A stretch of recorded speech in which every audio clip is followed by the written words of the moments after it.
I wanted to go on a course to kind of look at the soft tissue side, to try and improve my skills there. I think it's the holy grail with most dentists. I came to this course to get a better understanding about how to manage the soft tissue around my implants, because after a few years, that's the first thing you notice coming back at you. So with soft tissue, sometimes it may not even be the patient that notices. Sometimes it might be you, they come back to you and then you have a look at it and you think, the tooth is in the right place, but the pink stuff, the gum around it, could maybe look better.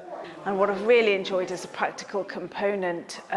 We've had ample opportunity to carry out the techniques on the pigs' heads. For people like me who are not very experienced doing this type of surgeries, has been really, really fabulous. It's going to take me out of my comfort zone. What was wonderful was to see a clinician of such breadth of experience who has documented his work for the past 20 years.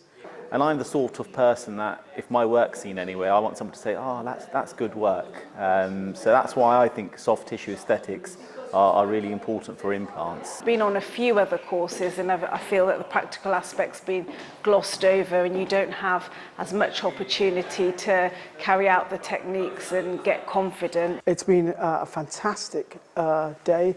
I've done a number of soft tissue courses before and I can say this is the best one I've been to so far. What I've found is, I can go back Monday morning with the confidence on how to deal with any sort of things that I see around my implants or new challenges that I may face.